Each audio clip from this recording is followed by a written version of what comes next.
she kind of just like freezes. She's like, don't move. And I'm like, I'm kind of in the middle, in between your thighs right now, like my face.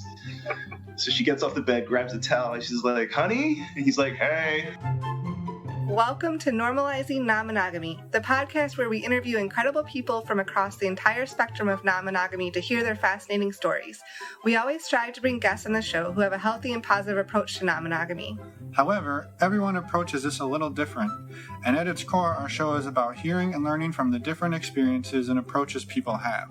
With that in mind, it's important to remember that the views and opinions expressed by our guests do not necessarily reflect those of our own. It's also important to remember that we aren't doctors or therapists and that we produce this show for entertainment purposes only.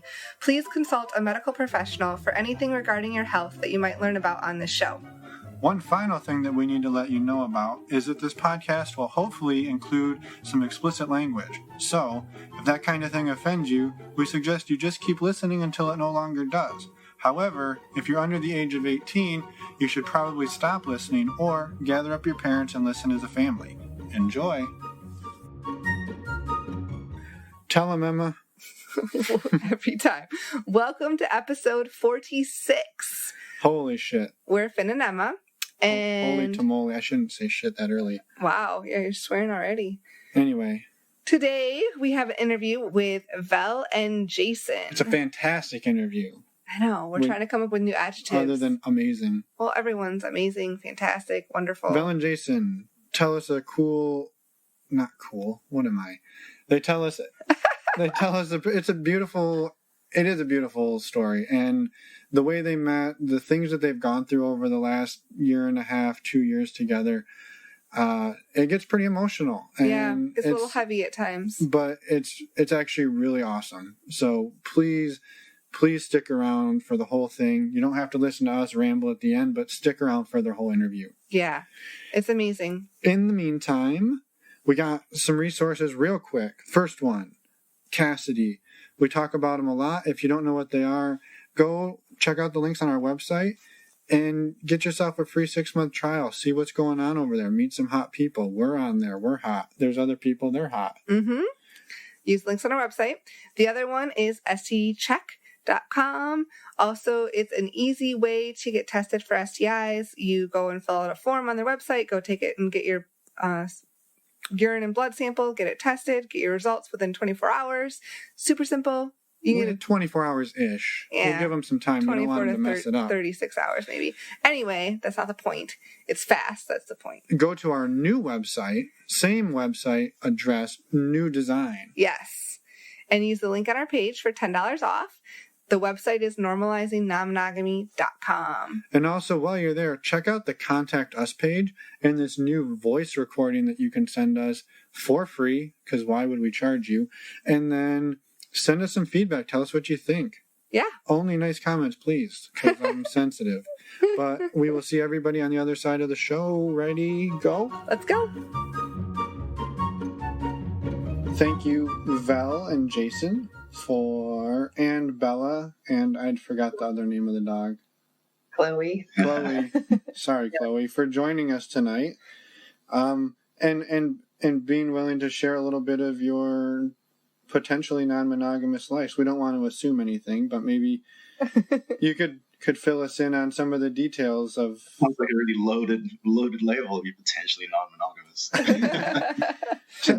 Well, yeah, so maybe give us some of the details of who you are. Yeah, who you guys are, and we can go from there. Who are you? My name is Vel. I am 42. I live in San Diego. I identify more with maybe solo poly, a little bit of relationship anarchy, if I'm assuming you're familiar with all these terms. Yes. And the listeners are too. In that we've been together for 6 years and we choose to live apart. I choose to live by myself. I don't like having roommates, even partners. I just prefer my own space. So that's me. Jason right now is my only partner. I date. I haven't really been dating much the past year. I had a partner for about 3 months last year who ended up committing suicide, and that just kind of I'm sorry to hear that. So, yeah, that was that's. But now this year, I've kind of just started dating a little bit again. So yeah, that takes some time to process. I can imagine. I'm sorry to hear that. And the way that it went down, it was really, really sad. Yeah, as the things go. So I'm just trying to get my mojo back. Oh, my turn. Hi. I'm Jason. I am 37. 37? Yes, 37. And I've been in San Diego, I think, since 2009. And yeah, as Vel said, we've been together for about 6 years. This is our relationship was both of our first open relationship. Prior to that, I had inklings like earlier on that maybe I was like not destined for the monogamous life. I was married for 8 years a while back. I married very young, and my experiences with that, as well as prior relationship experiences here and there, just kind of made me think, the way that this is structured doesn't feel right to me. So, I'm open to exploring something better, or maybe kind of like figuring out a better way, because I just knew that it wasn't working for me. And so, I think stars aligned, and we met, and we ended up kind of coming to the same realization right around the same time, that we wanted to explore being non-monogamous. And so right now, I guess I identify as polyamorous. I don't know, the labels are tricky to keep up with. They keep on subdividing and like coming down into more and more granular terms. So I kind of just say I'm generally poly. And so when you guys met, did you start off as a monogamous unit and then discuss it from there and open up, or was it? No, I think we were both dating around quite a bunch at the same time as when we first met. And I think for the first, we're 6 years now. Mm-hmm. I think so. For the first 5 years or so, we were in a V. So I had another partner. I just call her Anne. And so I was kind of running in between the two of them, and we had our ups and downs. I think for the first couple years. Slow down. Oh, sorry. I would like to interject. Oh yes, please. So we were dating, and then it just came to a point where we had a discussion about the direction our relationship was going, as people do. And I had read The Ethical Slut, and I suggested to him that he read it. And he read it I think we were still dating, and everything was resonating. And so we just kind of decided we were going to keep doing what we were doing. And now we have this title, because I had said, I was like, I'm calling people, you're my boyfriend now. Yeah. So what should we do? Are you okay with that title? And, we just kind of went from there. It's always been open. I've never, for me, it's all about autonomy. I don't own anybody. I can't tell you what you can and can't do with your life. So. Yeah. I remember reading The Ethical Slut. It's like the Bible for everybody that's kind of looking at this alternative kind of lifestyle, or is thinking, hey, maybe monogamy is not working for me, but what else is there out there? But I remember reading it, and the craziest thing that stuck to me about it was that it just seemed like really good relationship advice, regardless of whether you're monogamous or non-monogamous. And so I was kind of reading through it, and I'm like, God, this is like everything. It was, when you recognize yourself in the people that they're describing, or the thought processes that they're explaining, when you recognize yourself in that, something clicks. So we had that conversation, and really it was just along the lines of, this is great. Can we just do it like this? How do you feel about not changing anything? Mm-hmm. I'm like, this is great. Yes, let's just not change anything. And neither of you had been open in any relationship previous to that, correct? Mm-mm. Well, I think before, so I had a marriage from, I don't know, I think I got married at 28. I was with him from 26 years old. So I was married for 6 years. And in that time, I was monogamous. Prior to my getting married, I had the kind of unsaid non-monogamy. You just didn't talk about it, but you kind of did it. I had a couple of dudes I would see regularly, but it was never like we had a discussion about it. It just Right. was there. And so You guys both had like don't ask, don't tell, basically. kind of, yeah, but Well, but did any of those relationships, had it been discussed that you were going to be exclusive, or was it sort of just like we just never talked about it, and so it never mattered? Some folks, I did do some monogamous relationships where it was discussed, and then other times I didn't. And even like when I was in a monogamous relationship, when I wanted out of it, I cheated and let him find out. Interesting strategy. Yeah. I know, because I wanted him to leave me, so it was so that I could have the apartment, honestly. Resources, man. We got to do what we got to do. I'm sensing a theme. Yeah. So, I'm ashamed to admit that, but it's true. So I'm curious now. When you go to break up with Jason, you can't cheat on him, really. So how are you? This is why I decided from that point on that I wanted to live by myself, because I just couldn't deal with having someone living with me. That was solidified it for me. So, yeah. But then I spent some time after I got a divorce. I was, oh man, I went on like a fucking spree. You know how you do that. If you're with somebody for a long time, if that happens, yeah, expect a fucking spree. What was it you said before? You want to get over somebody, get under somebody else. Yes. It sounds terrible, but there's an element of truth to it. Yeah. Cleansing experience. Yeah. So I went to the Philippines and lived in the Philippines for almost a year. And while I was there, I had an agreement with someone there that we knew this was for when I'm here, and when I'm gone, then it's no more. And that was fine. And we're still friends. And that was kind of my first real experience with it, and, kind of de-escalating the relationship and that sort of stuff. So I had a little bit of practice in, unspoken ways and also spoken ways. And so at that point, when you were in the Philippines with that person, was it an exclusive agreement, or were you like, we're together doing this, but I'm going to also do anything I want? I wasn't. So in the Philippines, as a white American person or Western woman, you're pretty much ignored by the other expats, because if men are looking for anyone, they're looking for Filipino women, and I can't compete with that. So when I got this person's attention, I was like, it's great, because it was a great thing to have that person there when I needed to have like some kind of intimacy with somebody, even if it was just hanging out. But I always told him too, I'm like, I don't expect you to just be monogamous with me. I really didn't expect that. But as far as I know, he was. Maybe up to the end he wasn't, but yeah. Okay.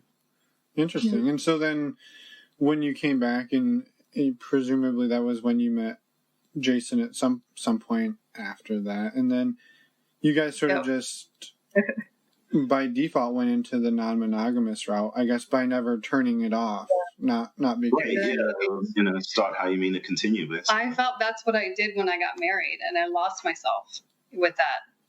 Totally lost myself with that marriage, and I felt like I came back to my true self again, just being who I am. It's like a lot of your other podcasts or your guests have said, like, it's just the way I am. It's stupid to try to ignore it. Yeah. Did it feel so? I guess, do you mind expanding on that a little bit? Like, when you got married and you turned off the non-monogamy piece of it, like, I guess, what does that mean for you in terms of it not being yourself? For me, it's like having to, I don't know, just having to even turn off that you notice other people, or that feeling of, oh, they're noticing me. That totally went away. I lost that and got fat. Like, it was like the classic, she gets married and she gets fat kind of thing. And then I had a divorce diet. It was really interesting. I just turned it off, and then we weren't having sex in my marriage either. So then it just completely, you really lose your mojo. Yeah. So it was the freedom, the autonomy, really that whole idea of, or that really strict idea of, you shouldn't even be looking at someone else or Right. Well, and you don't feel, I would imagine you didn't feel desirable either, if like no one else noticed you and you weren't having sex in your relationship either. So that has feel invisible. Totally. Yeah, to kill your self-confidence too. Because he was in a similar situation where he also had, not having sex in his marriage. Yeah. And so I suppose for folks who are married right now and struggling with their sex lives, I feel like it's a testament, because I've never felt closer to someone before. And we have so much space. It's magic. Yeah. And is it, I guess, did you feel it was about the sex, or was it much bigger than that? Because I think it's easy for a lot of people to conflate, like, oh, they just want to fuck other people all the time. But it's not usually just that simple. It sometimes is, but I guess for you there is definitely that element. Absolutely. Because like I said, I can't tell you what you can and can't do with your body. So I've always thought I could live with the don't ask, don't tell policy too. Like, it's just always been, I've never been in the jealous type when it comes to sex. But like I said, a lot of it is the autonomy, this idea that it's your body. You can do what you want. It's your mind. Like, I can't control what relationships you have with other people. That's just ridiculous in my mind. So that's really the core of it, is like your personal spirit and growth and all of that. Just allows some more room for growth. Right. Yeah, and whether that's the sexual side or an emotional aspect or some combination of the two. Yeah. Well, you get exposed to how other people do it. You get to see it from the inside because you're doing it with other people. And I don't mean just sex, just any kind of relationship, like whatever level of relationship you kind of decide that you want to be on with this other person, you get to experience it.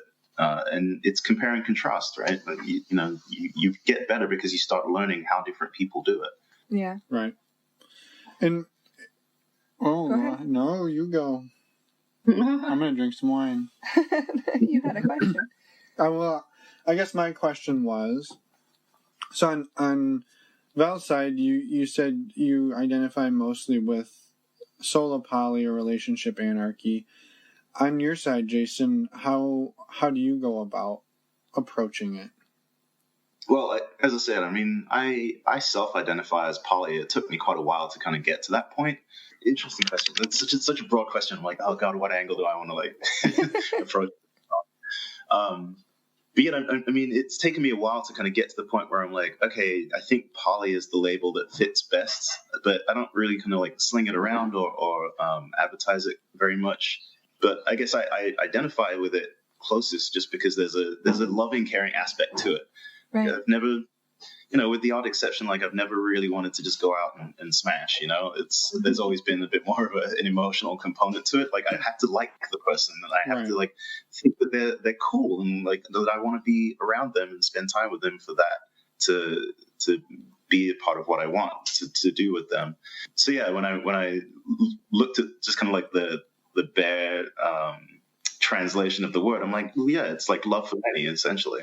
And that kind of feels broad enough without me having to kind of descend down the rabbit hole of labels, because it just gets confusing. Then maybe rather than labeling it, what does it look like on a practical level? Like, it kind of goes in like a weekly cycle. So, right now I'm seeing Vel and 4 other people.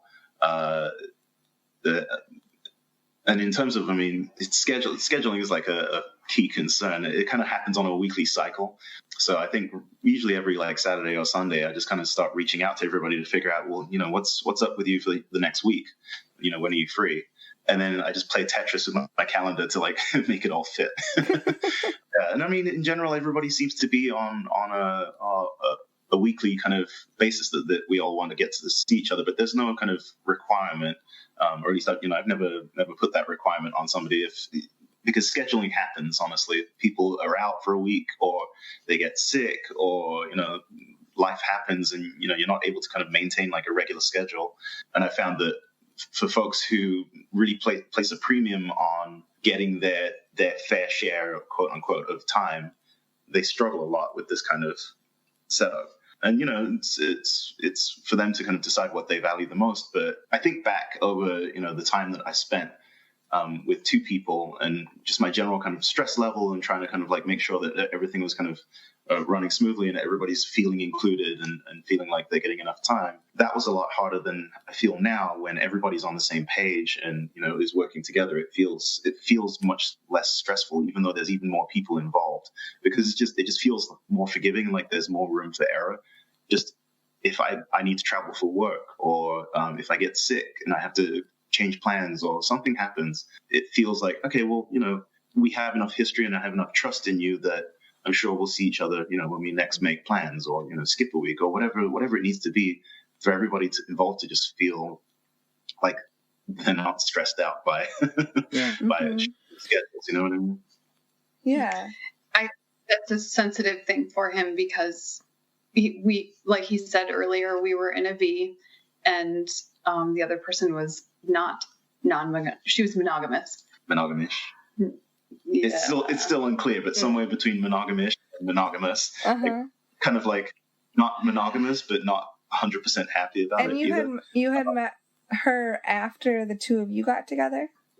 Right around the same time. Okay. And I guess can you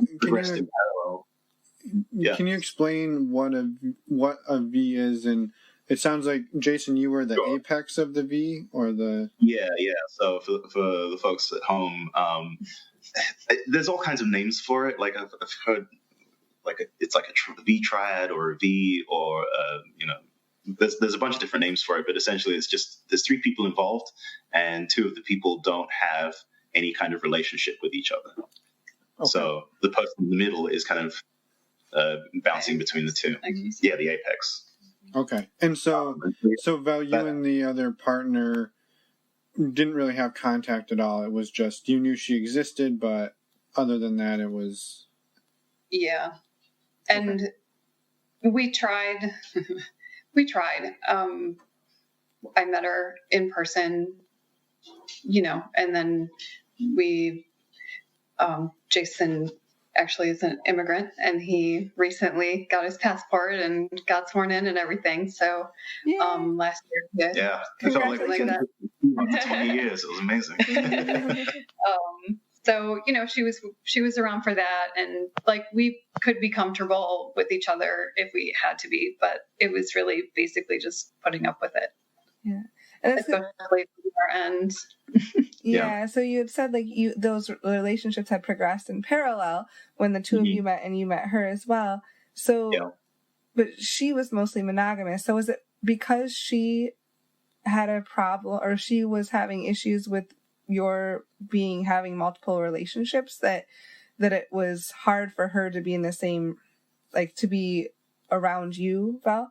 Yeah, I mean, I would say yes. Mm-hmm. It was just she felt like she came second place all the time, and it's regardless of what was actually happening. But ultimately, it was just she wanted something different, and I think she tried, and I tried in our different ways. Like she tried to be more accepting and more tolerant. I tried to kind of make the facade that we were monogamous and never mention that there are other people in the picture. Right. But it's just not sustainable in the long run. And ultimately, it kind of got to a point where I was like, we're taking up too much space in each other's lives.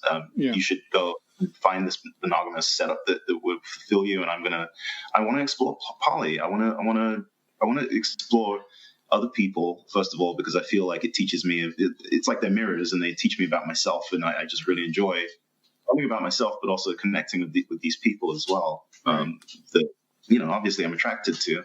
And also I was curious to see like different styles of how people do this, but also like how far can I go? Like what's out there for me, and what would be an interesting path to take. So yeah, over the last year or so, I've just been exploring a lot more and just getting to know different people and connecting with different people. And I find that it doesn't just happen. It started off just one by one, but then you start meeting their relationship molecules or polycules, or however you refer to it.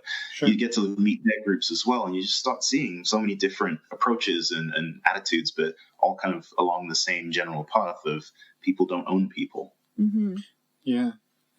Yeah, that's super cool, I think. And it's been a really interesting year. Yeah, and it's cool that you've been able to do what you want and experience that, and come from I guess now you have multiple partners, more than just two. Yeah. So my next question would be for both of you, and I guess through that journey, what are some of the things that you have discovered about yourself, and again for both of you through the last few years of exploring this, like things that you've learned about yourselves and ways that you've grown in either good or bad. I like redheads. We both have discovered that we have a type. Yeah. It's very clear. She likes Mr. Clean looking guys, and I like redheads apparently. And I can spot his type out anywhere. Yeah, we've gotten very adept at picking out each other's types. So yep, yep, you. God, it's it feels like I feel like I am who I am now because I've gone down this route. I think I found it really interesting and also very fulfilling to just kind of give people the space to be who they are, instead of trying to put expectations on them and put them in a box, or have them meet certain unflinching standards. It's kind of I try and just give people the space to be who they want to be, or be who they are, and just make my decisions accordingly as to, okay, well, what level or kind of intensity of relationship do I want to have with you, rather than going out and saying, well, I'm looking for a long-term relationship, and anything that doesn't fit in that box, I'm just going to drop it and ignore it because it's not what I'm looking for right now. Mm-hmm. I find myself in much more of a. I say that as though that's not a bad thing. You can know what you want, but I find the phrase in people's head is I want a long-term relationship, when it really should be I want a long-term relationship with you. I feel like you should identify the person first, instead of putting a framework around this is the relationship that I want, and then I'm going to find somebody that fits, or I'm going to stuff somebody in that doesn't quite fit. Ignore the parts that don't fit. Yeah. You're in the box. I've closed the box now. Yeah. I don't really.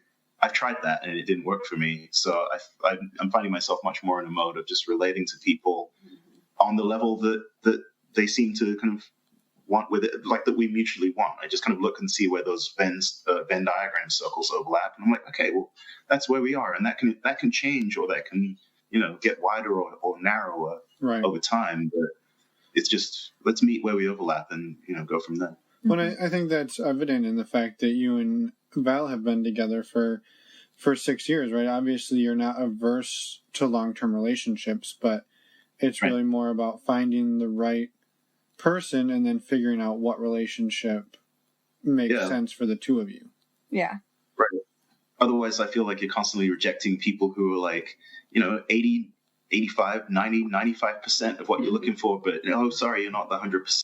Yeah. But, then they get disillusioned because they don't find many of those people who are higher than 95% when, you're putting too many restrictions on it. Yeah, maybe. People are human, right? Yeah.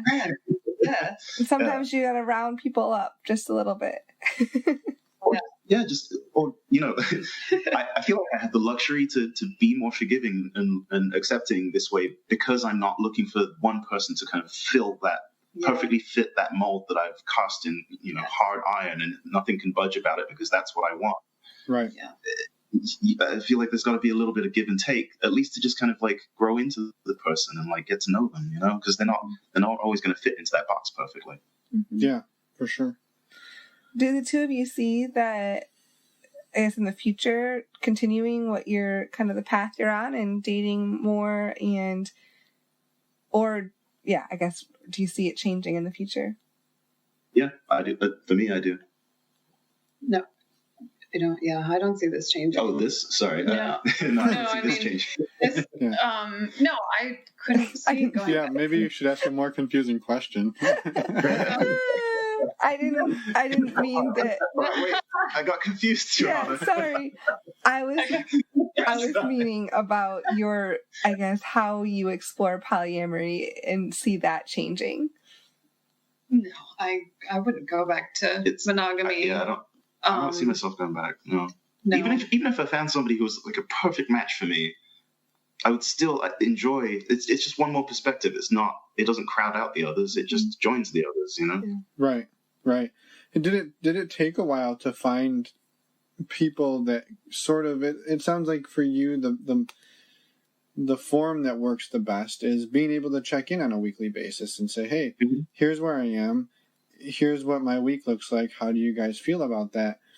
I feel like that's not for everybody, right? Like, I think there's a lot of people who, even in the poly sphere, would like to know that I am a priority of yours moving forward, and I don't have to wait till Sunday to find out if I'm still in your level of interest, your sphere of interest. That was the constant How did you deal with that? Because thing. I know it was difficult from my end, but it's difficult. It's like waiting for your lottery numbers to come up. I mean, you guys just hit like this big red button. Like, that was the thing because his partner from the V worked at weekly shifts. She would find out on Sunday when she would be working for the next week. And so she worked nights. So he based his schedule off of her schedule, and I didn't really have that say. So that was difficult, and I just kind of I just learned to roll with it because, like I said, like, you're going to do what you're going to do, and I'm still here. Like, that's pretty much the way I dealt with it. And there was a time when I almost walked away. I almost had enough, but I decided to double down because he was worth it, and I knew that he would see the error of her ways eventually. It's all because of the shaved head. Totally, yeah. I fit the Mr. Clean profile. It's more the beard. I mean, so from my side of the equation, yeah, it was stressful because I knew that one person's schedule was dictating two other people's schedules, which was causing a lot of stress. Like, I was having to kind of bend and contort around this kind of weekly schedule cycle, and negotiating with Vel as well to just make it fit together each week. Yeah, it was difficult. It caused a lot of stress, I think, on all three of us, honestly, because there was a lot of guessing involved. And it's funny, I feel like even though those restrictions aren't there anymore, I'm still kind of on a weekly cycle just because that's how I'm kind of used to planning my life. I mean, like, big things go in the calendar, and, trips get stuck in the calendar weeks or months out. But for the most part, I'm fairly, like, tactical when it comes to my schedule. And I just kind of, I offer up my availability and just see, when people can and cannot meet, and then just figure it out with them. I'm not really kind of like the, WYD question mark type of guy. It's, I prefer that, we make plans about a week out or 2 weeks out to see each other and stick to them. I feel like it just kind of builds trust over time as well. Just kind of being where you say you're going to be, and prioritizing that. When you agree to it, try your best to try and prioritize it and schedule stuff around it so that you're not flaking out all the time. Right. Yeah. And I think it's probably slightly deeper than it sounds. Like, it's not quite as simple as on Sunday all your partners find out if they're still your partners or not, right? It's kind of an ongoing conversation. It's become part of the conversation. It's really not a thing now. Scheduling is no big deal. Which I still can't believe that just the stress level of running between two people and then comparing it to how it feels now, where, like I said, people are just much more flexible. Yeah, it's people are much more flexible. Everybody's on the same page. I don't feel like I'm walking on eggshells and, like, sending off, like, okay, here's my availability, and then, like, wait for the blow up to come back. Right. That was always an ongoing. Well, it sounds like it's better for you as well. Oh, totally. Yes. Honestly, the relationship was toxic, so it just, in general. So this was just one facet of it that that's just so much better. And I'll tell you what I've learned. I've learned a lot about, and I kind of knew this before with my philosophy of people are going to do what they're going to do. A woman told me years ago, Vel, people never forget that people always have their own agenda. And like, that really stuck with me because it's true. Like, I can't stop anybody from doing anything. So what I've learned is that you really have to let people make the mistakes and learn the lessons and find out the things for themselves. Mm-hmm. There's not much you can say. I had to step back and keep my mouth shut a lot of the time because I saw how I didn't even know the depth actually of how toxic it was until he broke away from that. And we started to kind of look back, you know how you do through a breakup, we talked through it. And I learned that it doesn't have to be awkward to go through a breakup and help out a partner through that.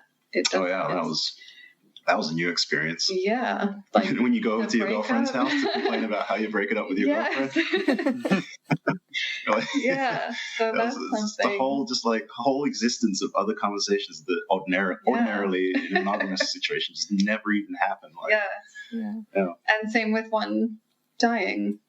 Mm-hmm. Yeah. So, you know, we've learned a lot about. You learn a lot about just caring for each other through these types of things that are really difficult. And like I said, I've never felt closer to someone. It's just been awesome. Yep. Yeah. Even when it sucked, it was still awesome. Yeah. That's.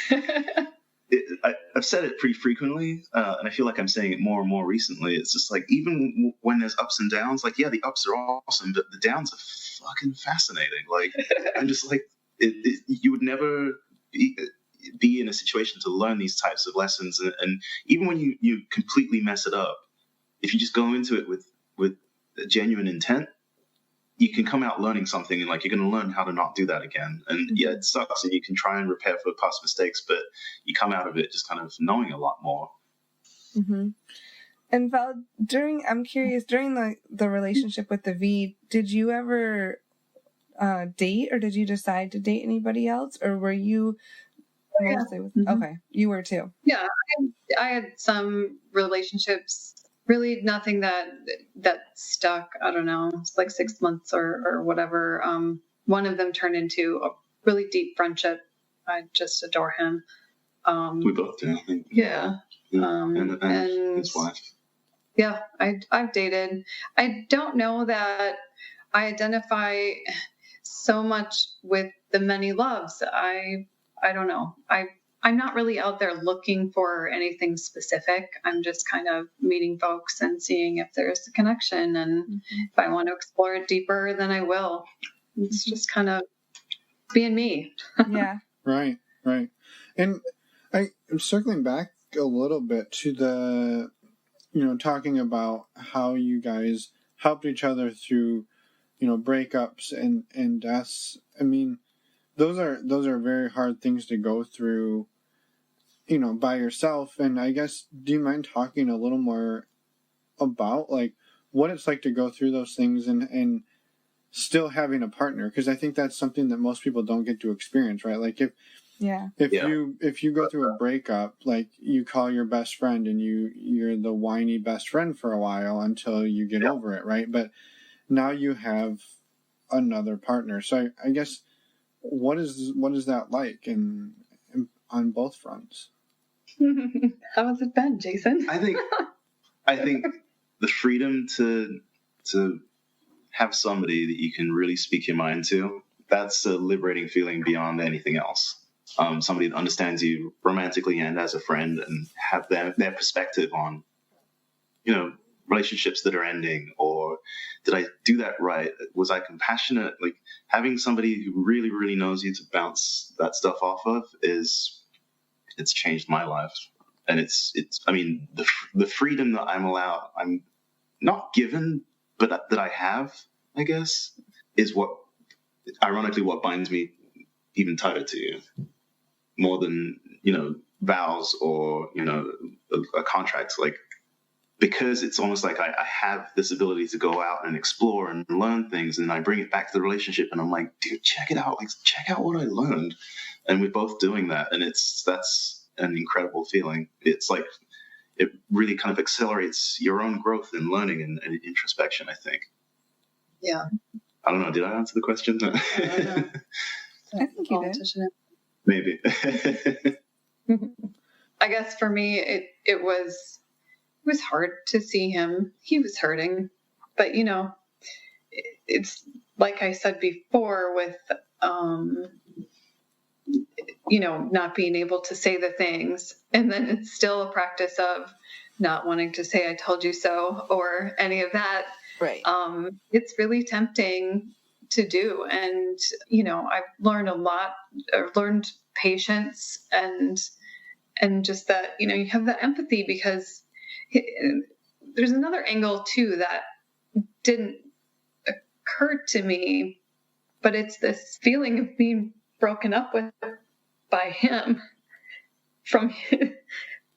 That was the hardest part for me emotionally, like how she must have felt hearing those words from him. I imagine that, because this empathy just kicks in, like, oh my God, how she must have felt and hearing it from him. And that part was hard for me. But you were invested in that relationship too. I was. I mean, she made him happy, even if it didn't seem that way. Mm-hmm. Yeah. You were saying how you almost lost yourself in your marriage and how it took you a while to kind of get back to feeling yourself. I had a similar experience. Like, I definitely lost a part of myself in that relationship. But the crazy part is, like, it was like a pull, but I had an anchor perspective of somebody who saw me differently, and that made it not easier, but it made it, I guess easier. Sure, it made it easier for me to kind of like snap back to like who I was, like find that center again. Yeah, because I wasn't left lost by that other relationship ending. It's not to say like I had a backup. It was just like I had somebody else who knew me really, really well. Because I feel like when you break up with somebody and you've been with them for a long time, like you feel lost, because a part of you has kind of like gone away, or like somebody who sees you and has like a really kind of well-seasoned like perspective of you suddenly disappears from your life, and like they take that perspective with them, and when you're not getting that, it's like you're losing a piece of yourself. Right. And so, yeah, it was a really kind of different experience not having that person there anymore, and feeling like I could snap back like that. I still had a center to come back to. It still was really painful, but I feel like I got there faster than I would have had I just suddenly found myself alone and trying to figure out, okay, well, who am I again without this person? Right. Yeah. We're pretty much best friends, so it was just kind of built in. Right. It was. Well, I think a little bit you have some of that validation, right? Like I think, when you end a relationship, you start to feel like, well, there's something wrong with me, or, I screwed this up, or I'm unlovable, all these things that come into your brain, and then to look and have somebody who loves you and says, no, this wasn't you. Yeah, sure, you messed up here, and here, but you're still, you're still a good person. I still love you. You're still lovable. And you kind of have that anchor to pull you back out of the darkness that could set in. I felt lucky, honestly, just to have you there. Mm-hmm. Lucky because you're awesome, but also, I feel like the vast majority of people going through breakups don't have somebody like you there with them who's advocating for them, but also kind of like giving them the other perspective of like, hey, maybe you should next time think about doing that a little bit better, or maybe a bit more compassionate with how you approach a similar situation like this. Right. It was a really unique perspective. I had to really force myself to lead with kindness through all of it. That was something I practiced the most, was just leading with kindness. Yeah.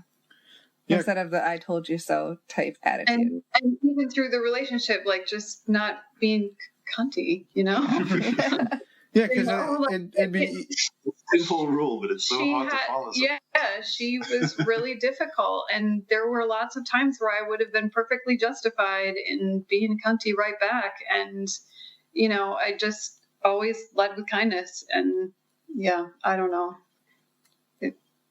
It does feel very validating.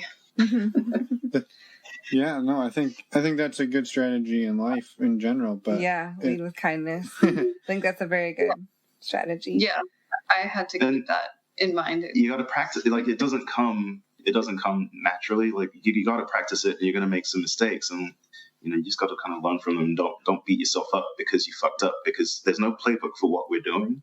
We're inventing the playbook, and so there are lots of failed plays. Yeah, sure. To find what works, So. Yeah, and your playbook may not work for somebody else, right? That's the other hard part is there's no right way to do it. Yeah. Yeah, for sure. I mean, I kind of view polyamory as like an umbrella term that encompasses a whole bunch of stuff that isn't the other way. Right. Yeah. So, I tend to use the label because it's broad enough that people kind of get that I'm okay. You're not, the regular flavor. But if they want to know exactly what flavor I am, then they have to ask a few more questions and show that they're actually interested. Otherwise, they can just leave it at, you're not vanilla. You're something else. Right. Mm-hmm. Right. And I could be wrong on the timing, but you had mentioned the timing of your breakup and of Vel's partner's death. And was that around the same time? Because that must have been extremely difficult. Oh, that was like... I think that was separated by like a year or something. No, it was like 6 months, I think. 6 months, yeah. There was a bit of a... Yeah, that's still a lot to go through. I just... October to... What did you say? It was February? Yeah. Yeah. Not even 6 months. Yeah. It was pretty close. Wow. It's been an emotional year. Mm-hmm. And maybe... I mean, throughout that, you mentioned something earlier, Jason, that coming back to your relationships, different relationships, and saying, oh, look at this amazing thing I've learned, and bringing that back. What's something that each of you have learned from the other that you're excited to take and share with other people? Oh, Jason. You mean for the future? Sure, for the future, or just like you something that Vel taught you that you took out of your relationship with her and said, "Hey, look at this awesome shit I just picked up." And yeah, I'd say I'm kind of experiencing it right now. Just almost like closing the loop of all of the people in your network, like having them all know who each other is, and like being able to communicate with each other and meeting each other. That's an opportunity that I felt like we didn't have for quite a while, just because adding new people to the mix was kind of it wasn't a stable mix, and so adding new people to it wasn't really I didn't feel like it was viable, and I just didn't want to do it. So now I'm a bit more open, and everybody is much more on the same page. Having them all kind of just know who each other is something I'm really curious about, and that I'm seeing other partners that I have their own groups, and like they all know each other. It's a really positive thing. It's a really warm, like welcoming thing, and I feel like, I'm seeing from their example that this is possible. That it's a feasible way of just relating to other people. Mm-hmm. Thank you. Question. I didn't like what I'm bringing back to the relationship. No, I'm learning about kind of knitting. What you learn from each other. Oh, what we learn from each other? Yeah. Oh, sorry.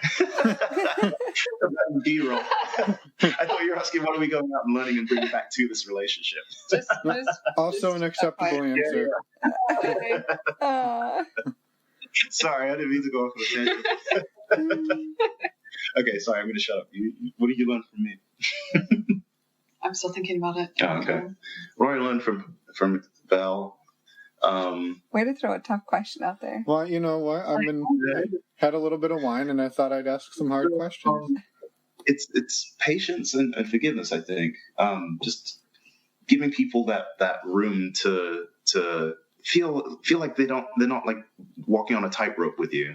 You know what I mean? Like that really makes them feel much more comfortable, and it helps them open up. I think I learned that from you, really. Awesome. I've learned that I'm a lot more patient than I thought I was.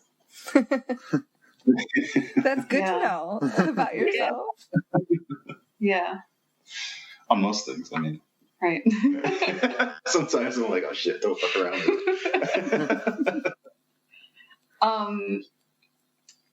I guess, yeah, I've learned to be patient. Also, it's and be patient and kind with my own self.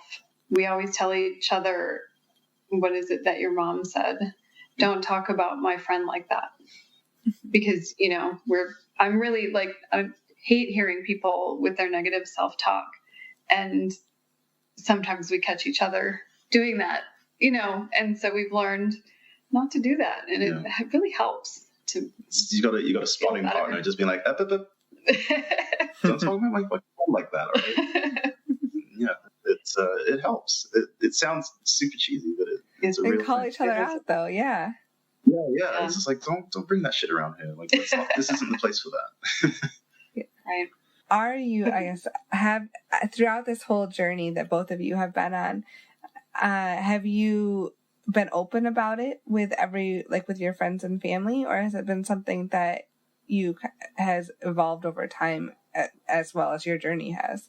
I think everybody pretty much knows now. I don't think there's nobody that I get involved with that I don't reveal it up front. Like, on dating profiles, it's like the first line that I put in that, hey, here's the deal. If you're not down with this, that's okay. Basically, are you out? Yeah, am I out? Mostly, yes. But I find that you kind of constantly, there's always one more person that you need to explain yourself to. But yeah, I think I would almost completely out. Yeah. Mm-hmm. At work. To my boss, yes, and then I let the grapevine do its thing. Right. Yeah, I don't want to. I don't want to be going around advertising it, because it's like it's not something that you advertise. Yeah, it's not like you need to send out an email blast to the company. Yeah, exactly. No. Yeah. So we joke about that, but there were times when I was kind of trying to figure out, okay, well, what am I? I was in a very I was working in a very kind of inclusive environment, and they supported people being themselves. And at one point, I was like, well, maybe I should do like an all-company presentation on this, just so like everybody's like, in the know. I'm like, I look back on that and like cringe. I'm like, no, you didn't need to just like come together, everyone. No, stop what you're doing. You know that I'm having. It's not necessary. You could do like a lunch and learn, like the right. Well, that's literally what I was like on the table. I'm like, no. This is one of those times when I'm glad that she's here, because I'm like, hey, so what do you think about this? She's like, no, veto. So yeah. What about you? Mostly, I guess I don't really talk about it at work, but I have told some people that I feel like I can trust. And I also have a burlesque persona, Vel Vet, on Instagram. So I use that to share all the things and of course, a little burlesque. So yeah. That sounds fun. My family knows. So are have they been fairly supportive? Yeah, I would say my parents. His parents, I love them. They're pretty rad. I would say for maybe 4.5 years, they didn't really know what their son was doing. They live in Europe, and I'm originally from London, and so I didn't get the chance to kind of go back very frequently. So they knew that I was seeing multiple people, but a Skype call can only really like convey so much, or like help you get to know somebody so much. So it was kind of just like, I try and slip mentions of Vel into, email updates that I write back, or like letters that I write, or things like that. But they never really like kind of engaged with it, because they were like, well, we don't understand what's going on. I think that changed about 3 years ago.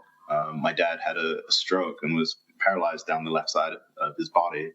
And so, I got like the 3 a.m. frantic phone call from my mom, hastily arranged a ticket to go fly out. And I just kind of was hanging out with my dad in the hospital for a while. And that was the first time that he and I had just like one-on-one time to just talk and reconnect in years. And so, yeah, one day I kind of sat down and I was like, so Dad, I need to talk to you about something.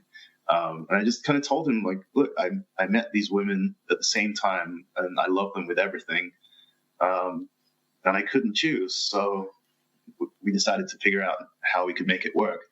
And I know that it's kind of weird. It's not what's expected, but I'm doing my best. Like, this is what I'm trying to do. And so he kind of was just like listening. And at that point, my mom kind of came back in the room, and he just kind of turned to her and he was like, we have to go see them. We have to go meet them because they're taking care of our boy out there. So they're family now. So, so my dad ended up doing a whole bunch of physiotherapy, and a couple of years later, they were able to kind of come out and visit. And, the five of us, myself, Vel, and my parents, we all ended up managing to like sit and have dinner and hang out like a family. And that was amazing. Wow. And I was just kind of sitting there like, is this happening? Is this really, it's been, 5 years. Is this actually happening? I was waiting for somebody to like throw a plate at somebody or anything, but it was just like, we were all sitting and laughing and just kind of understanding that, we were just we were connected to each other. Yeah. Yeah. That's cool. That's incredible.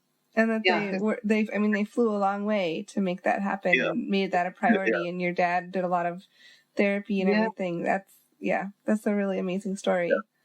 Yeah, my mom likewise equally was just amazing about it. I had just sat down with her and she's like, so what's going on? And I told her, I was like, Mom, I just met them at the same time and I couldn't choose. And she was like, I knew I never raised you to be callous and just use people and discard them.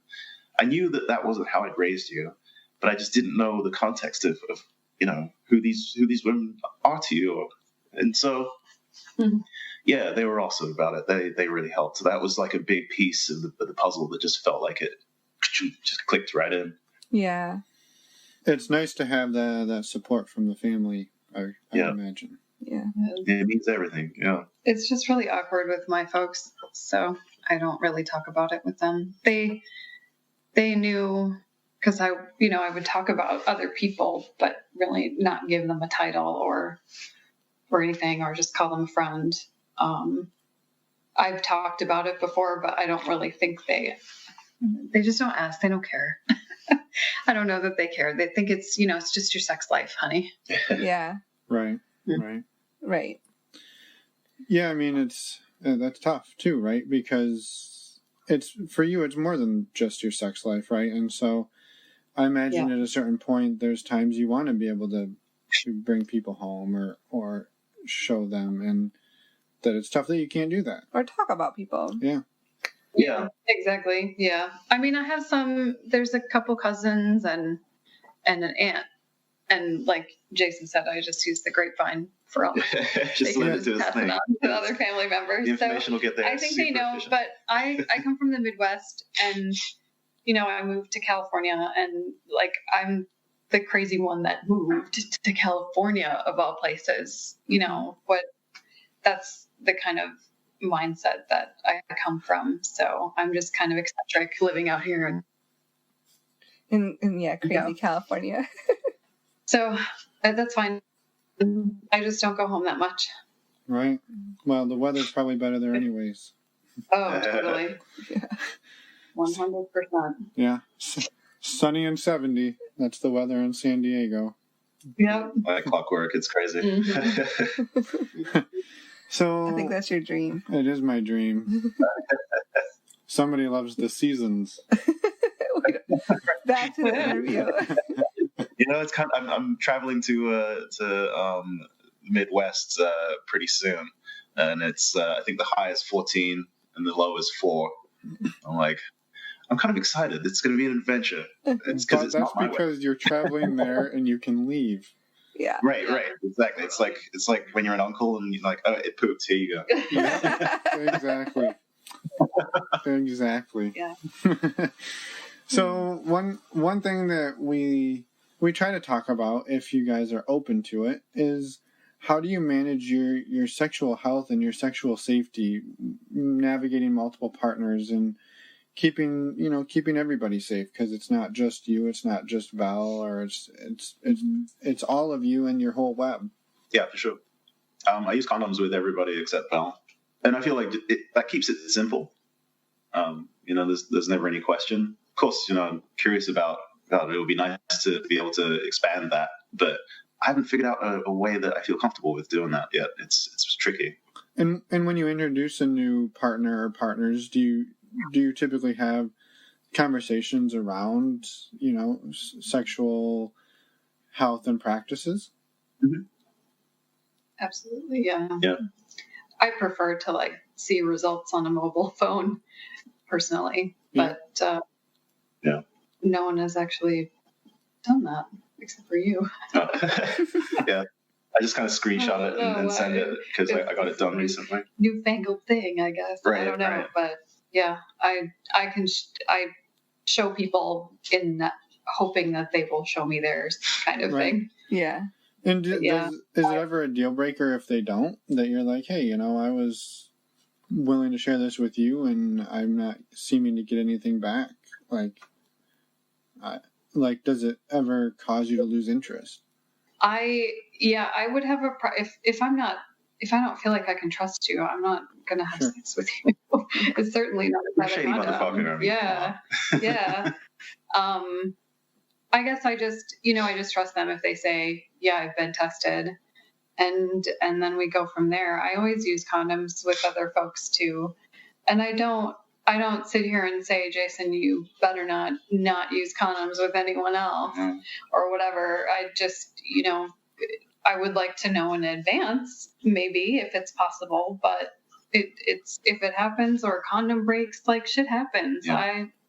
I do not own you. I cannot tell you how to live your life. So I will protect myself. If he decides to do that, then we're going to use condoms, and that's fine. It's kind of like somebody, I forget who it was, that maybe we heard it on a podcast, but they were like, you don't get to bitch about getting hurt in a car accident if you're driving around town with no seatbelt. Mm-hmm. Just wear your fucking seatbelt. If everybody just is responsible for wearing their own fucking seatbelt, fewer people get hurt. There's none of this finger pointing you didn't click my seatbelt and she didn't click his seatbelt. Yeah. So both of you are responsible for me getting hurt in this car crash because my seatbelt wasn't clicked in. It's come on, guys, just fucking click your seatbelt. Yeah. And I think I think you make a good point too, that if he wants to do that with other people, as long as he's willing to communicate that, then you have the information you need to make your own decision, whether it's I want to continue on, or I want to start using condoms, or I want to see more frequent test results, or whatever your decision is. Then you have the information. I think that's the important part. That's exactly it. Yeah. It takes the gravity out of it as well. It's just a quick conversation. Hey, I was thinking about this. Okay, well, here's how I feel about it. Make your own decision and let me know. Mm-hmm. Rather than it being this we need to talk, sit down, got the ominous music playing, and it takes a lot of the stress out of it. Yeah. I think that's the Dan Savage of don't roll it out like you've got cancer, right? Just right. Exactly. Right. Yeah. He's kind of famous. Yeah, I definitely tend to do that. I'm oh my god, we need to talk. She's that's it? That's all it was? I'm yes. So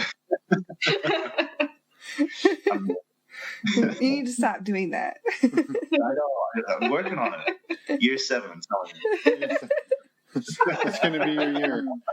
Oh my god. I wanted to ask, changing subject a little bit, neither of you have kids, correct? I figured that would have come up if you did. Yeah, no. I'm purposely child-free. You got fur babies, but I've got that responsibility. But no, we don't have kids, and that's how we like it. Yeah. For me, it was partly the environmental thing, but really the fundamental thing was just I just didn't feel like I wanted to. I never got to that point where I was all right, I'm ready to do this. I've got all of this great stuff I want to pour into a little version of me. I just kind of never got to that point. So I just decided that try and make a difference in a different way. Yeah. Yeah. And then you have fur babies, and those are awesome. Right. Yes. I can leave them at home for a while if I have to. Yes. Yeah, so one of the things that we like to ask, just as kind of a fun way to wrap things up and to help humanize you guys, although you're fairly normal as it is, what are, maybe each of you had a funny blooper or outtake that you look back on and is just comical for each of you? either sexually or relationship or... But preferably sexually. Funny sexual outtake? I'm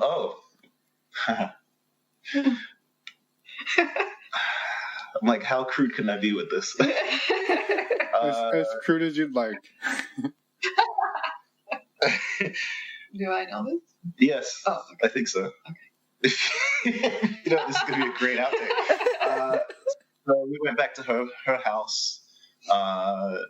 She gave me the tour. It was a beautiful house. We went down to the basement where she had her guest bedroom, where the house that she and her husband have together. And, we're disrobing. I'm going down on her, and I hear the keys in the front door. I'm fully naked. She's fully naked.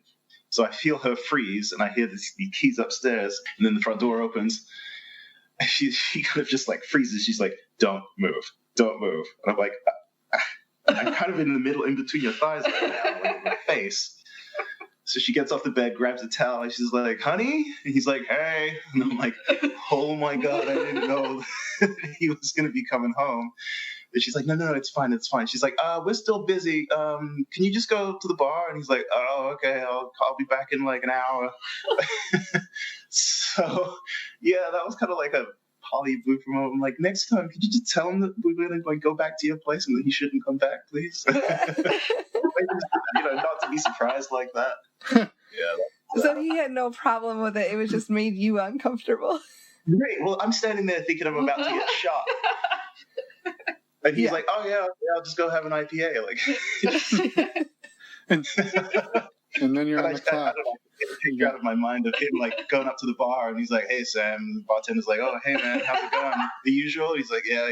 He's like, "Is your wife fuck another guy again in the basement?" He's like, "Yeah, another hour and a half, hour and 20 minutes to finish up." Oh, TikTok.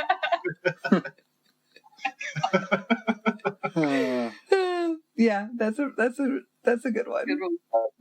That's my poly blooper. I don't know if I have any. I can't think of anything. Well, that's all right. We'll let it go this time. Yeah. Next time, though. Yeah, next time. Yeah, I was in the basement thinking I was going to get shot. It was pretty crazy. Right. Yep. Well, like I said, when these things go up and down, man, even when they're down or something goes crazy left turn, you're just like, "Oh, hey, look at that. That happened." Yeah. It's a good story. But then I'm going to say that next podcast interview I do. And then the hard part is not bringing that story up at like normal conversations with people. Right. Yeah. Right. Absolutely. Yeah, we have a lot of those where we're like, somebody says something and we look at each other and we're like, Don't say it. No. Don't say it. Yeah. Or you slip and you're like, "Oh yeah, that's right. My girlfriend is in the Philippines," and then they're like, "Oh, who texted you?" You're like, "Oh, it's my girlfriend. She's just at a party around the corner." And they're like, "Oh, did I tell which girlfriend did I tell them about?" Or when you accidentally say, "Oh yeah, my girlfriends love that show," and they're like, "Girlfriends?" And you walk away and just leave them wondering. It's a tough life you live there, Jason. It's not for everybody, but it works for me. I couldn't be more excited for Jason now that he's broken free from the toxic relationship. He's able to grow. I'm just having a lot of fun even watching, learning, and meeting these people he's meeting. And I said to him a while back that before he broke up with Anne, I wish that more women could experience him, because I really feel like, I don't know, he's just a model gentleman, and more women should experience that. So it's been I don't great. know where to look right now. I'm just so in love. It's crazy. Thank you. Well, I think that's a nice way to end. We'll leave Jason's ego so big he's not going to be able to get out the front door. It's interesting. He's grown a lot because he didn't see that in himself at all before, and I think he's starting to see it, and I just hope he stays humble. We'll keep him in check. Wait a second. Yeah. Awesome. Well, if you guys are okay with it, we'll maybe leave it there and say thank you for taking the time out of your evening to chat with us. And yeah, and unless there's anything else that we missed that you might want to bring up. Yeah, we'll let you know for sure. Okay, and I left it all on the tape. Yeah, good. Yeah, absolutely. Well, and please keep in touch, and thank you again for all your sharing and some very emotional stuff. So we appreciate that. Yes, we really appreciate the open and honest communication. Sure, yeah. Thanks for giving us the opportunity to, share our story and everybody else as well, because it's helped us to hear those other people's, and so I hope, all you guys out there listening, I hope this is helpful. Yeah. Yeah, well, and we hope so too. And we always hear awesome feedback from people, so when we do, we will send it your way. Yes. For sure, yeah.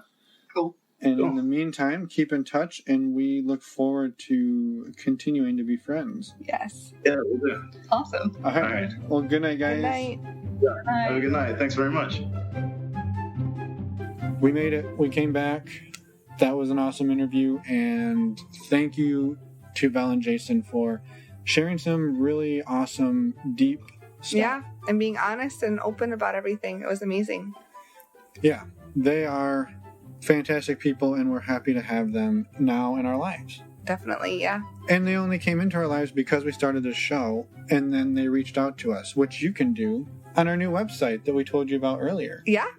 normalizingnonmonogamy.com. Or actually, I should mention this more often. If you're spelling challenged, and that's a lot of words, you can also find us at nnmpodcast.com. And while you're there, check out the resources page or the show notes for our new, not really a sponsor because we don't get anything for this, but you do. You get 10% off at myonecondoms.com. It's basically a custom fit condom for you, sir, or ma'am's partner that's got a penis. How am I doing? Maybe you should say penis body people. Penis havers. If you're a penis haver, go check this out. Or if you're dating, married to, or connected sexually to a penis haver, go check this out. It's awesome. We're going to get in there as soon as we get back to the U.S. and order some test kits, measure myself up, and get me some custom fit condoms. Yeah, So they have check over it out. 60 sizes. Save 10% at checkout when you use the Emma code, the offer code Emma. Now, let's get out of here so you can have the rest of your week. And we'll see you for episode 47. Which is an interview with Cat and Tom. Tomcat. These two, this is some wild shit. That's all I'm going to say. It's a fun interview. So we will see you in a week for that.